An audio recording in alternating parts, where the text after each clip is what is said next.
It Chapter 2 picks up where the last movie left off. The losers return to Derry, Maine to face off against Pennywise once and for all. It is once again directed by Andy Muschietti and stars James McAvoy, Bill Hader, and Jessica Chastain.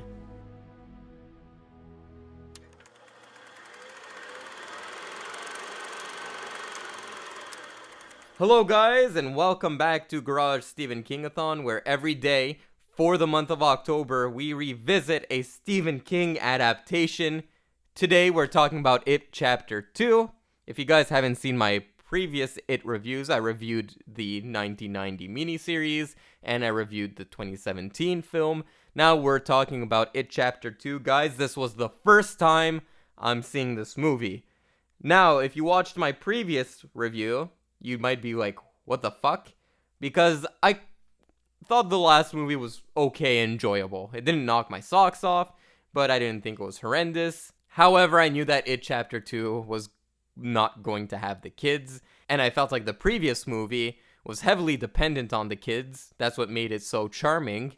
So I just had zero interest in It Chapter 2. However, was I right? Was I wrong? Is this movie dog shit? I did not like this movie, ladies and gentlemen. This movie just wasn't for me. Exactly for the reason I was concerned about. There was a big chunk of heart missing in this movie. That was the kids in the original movie. And the new cast that is on board, while being talented actors, I love James McAvoy, I love Bill Hader, I love Jessica Chastain. Beauty! I love Jessica Chastain, but unfortunately they just don't have a lot to work with in this movie.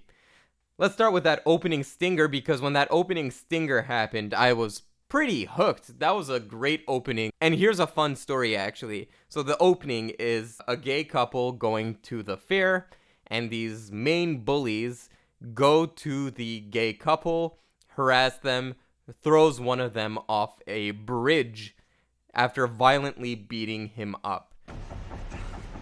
Welcome to Derry, motherfucker.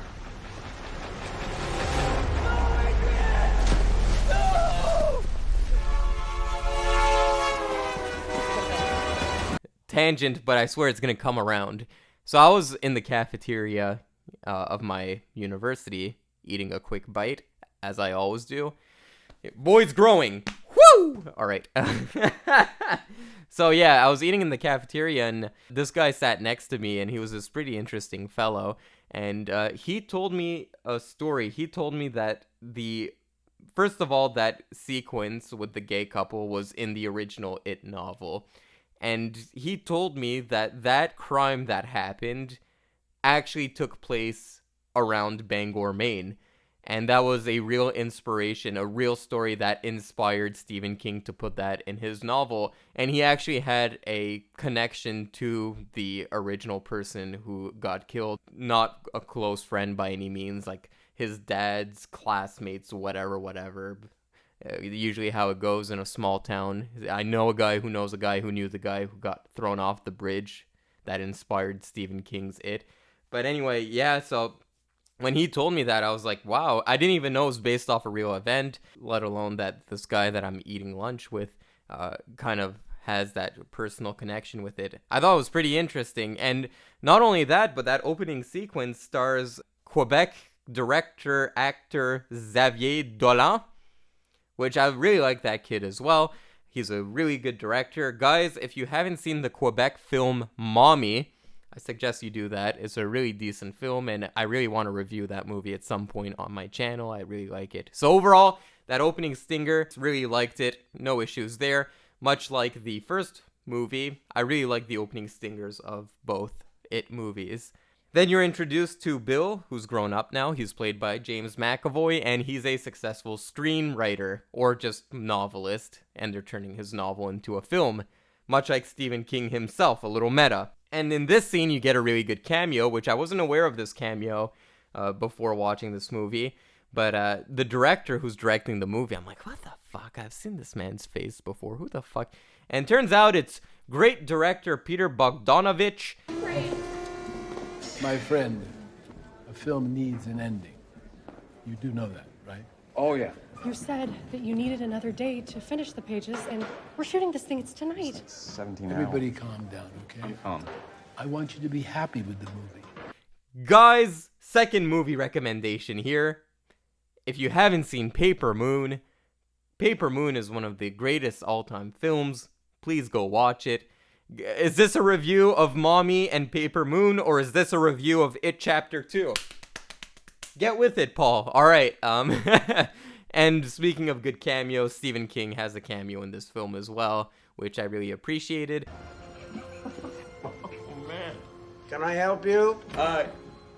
Yeah, I want to see about the Baseball card, bowling ball, the banjo, beaver. fucking bike. If you want to use that kind of language, take it out in the street. I really want Stephen King to be like what Stan Lee was to the Marvel movies. I want every Stephen King adaptation to have a Stephen King cameo in it. I think that would be really fun, and it's something I wish they did more of. So like I said, this movie, we follow the grown-ups now, and I will say it's not as interesting as the kids, obviously. The kids talking to each other was just funny. Whenever Bill Hader says your mom to the other guys, it just doesn't have the same feel as when a kid says it. When a kid says it, it's much more funny because you get that relatability. When I was a kid, I was that fucking kid who would say your mom even though it made zero sense. But that Chinese restaurant scene is so much better in this movie. Way less cringy because these actors are actually good. Jessica Chastain is a class act. James McAvoy, class act. I love him in the X-Men movies. Bill Hader is the one who steals the show here, surprisingly enough. Even though this is a dramatic performance, he's just there for comedic relief. But he really works when he has to be terrified. And yeah, this was a really good performance by Bill Hader.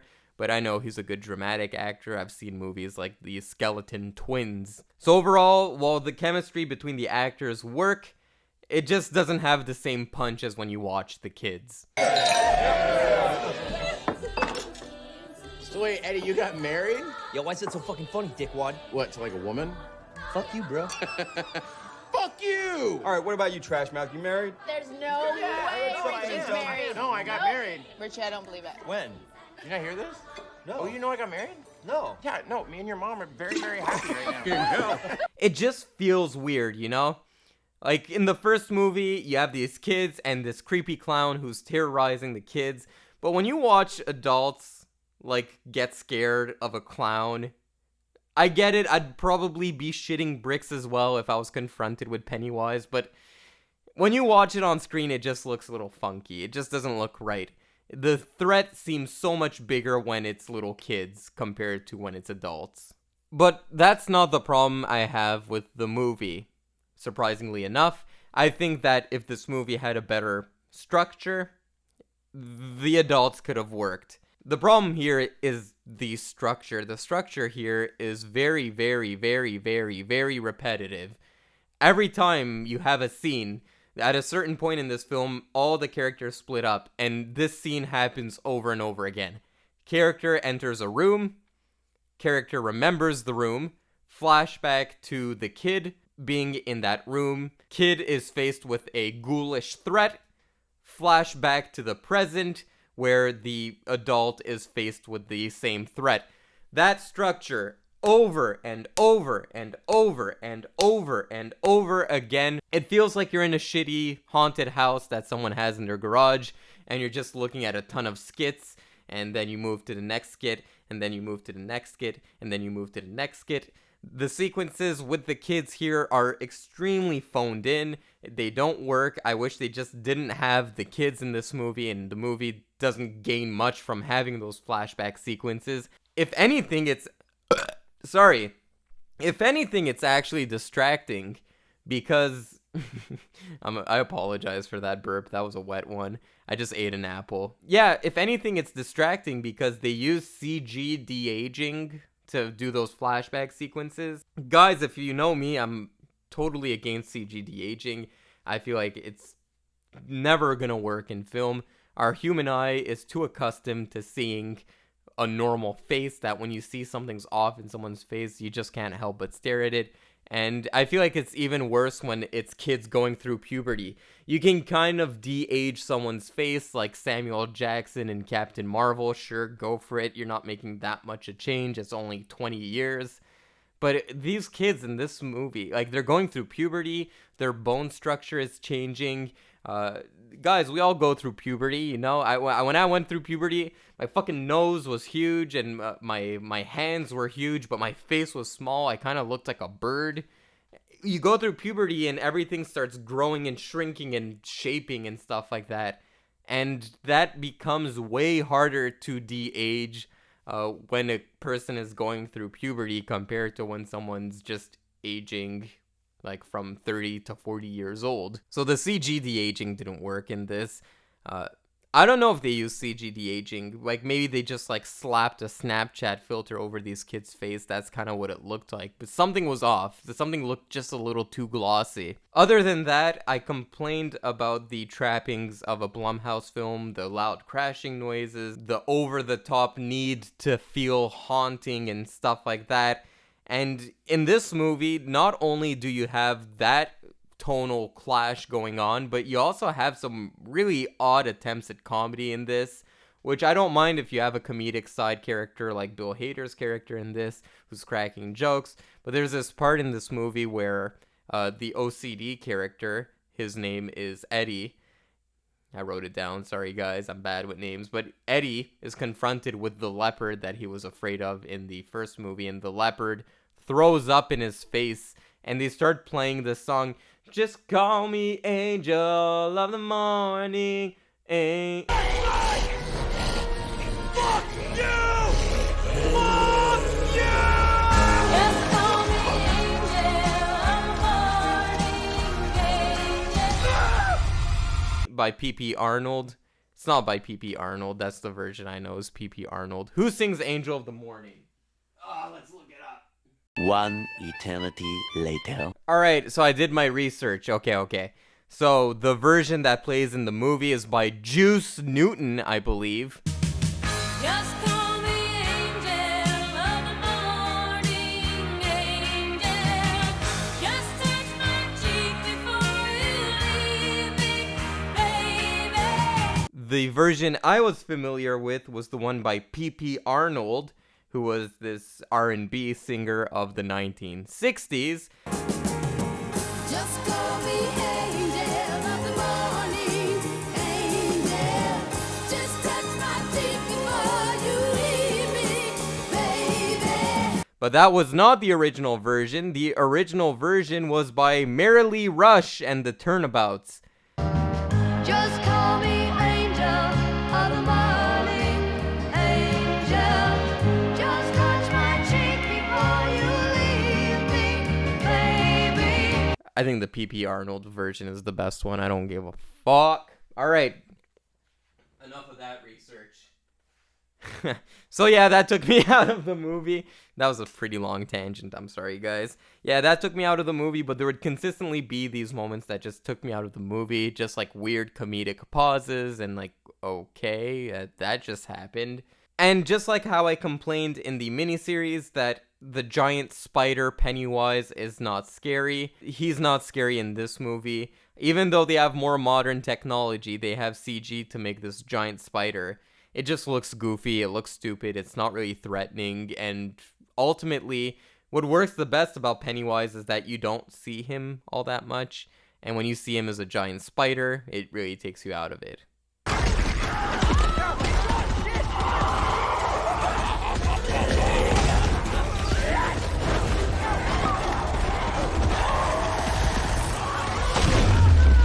Another thing that I hated in this movie, and it's something I'm starting to see in every movie, I saw it in the most recent Suicide Squad movie. Whatever happened to heroic deaths? You know? You have this character, Eddie, and Eddie is like the OCD, he's very afraid of everything, he's very boxed in, has a very sheltered lifestyle, and he's the one who bites the dust in this film. Now, in any other movie, you would have it so that Eddie sacrifices himself, he gets over his cowardness, and he becomes the hero, and everyone respects him for that. That's what worked about Tony Stark's death in Avengers Endgame. This very selfish character does a very selfless act in sacrificing himself for the group, for the world. But this guy, he just bites the dust out of nowhere. He's like helping Bill Hader, and all of a sudden he gets stabbed by Pennywise and he's dead. Oh, Rich! Hey, Rich, wake up! Hey!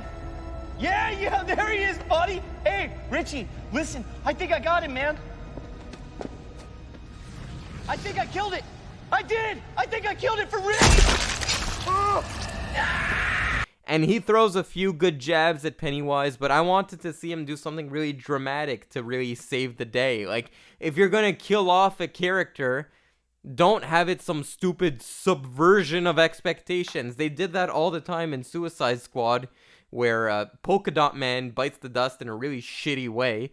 Whatever happened to big dramatic deaths, big heroic deaths, sacrifices for the greater good? Do they not do that anymore, ladies and gentlemen? Or is it just about the subversion of expectations? I don't know. You guys tell me. Comment below, let me know. You guys are saying at home, Paul, what would you do with It Chapter 2? I think the problem with It Chapter 2 is that they based their format off the miniseries. They had it so that part 1 was the kids and part 2 was the adults. And it's automatically gonna feel weaker in the second half because you don't have the kids. What do? I feel like, if anything, you scrap the structure of the miniseries. You can have part 1 as the kids facing off against it, but what I would do in It Chapter 2 is have it focus more on Pennywise. What makes people want to see It? 2 things, kids and killer clown. If you can't get kids in your Chapter 2, you might as well deliver on the killer clown. And that's not what this movie did, it just focused on the kids as adults. I would have had it so that it's told through the perspective of Pennywise almost, kind of like what they did in Avengers Infinity War, where everything was almost told through the perspective of Thanos. And even though you don't root for Thanos as a character, you understand where he's coming from. I would have done something like that for It Chapter 2 rather than have James McAvoy and Jessica Chastain. Like, you would still have the older cast, obviously, but I would have put the focus much more on Pennywise and much less on the characters of the kids that are grown up. That's how you make an It Chapter 2, in my opinion, if you were forced to do it. Guys, maybe when Finn Woodhard and all of the original kids get 27 years older, they'll make a real It Chapter 2 that follows my idea. But until then, stay tuned, guys. We got one more Stephen King adaptation, I believe. No, 2 more. 1 or 2 more. I don't know when this one's coming out. Yeah, so just stay tuned. There's at least 1 more Stephen King adaptation we're going to touch here. Guys, thanks for watching, and I'll see you around.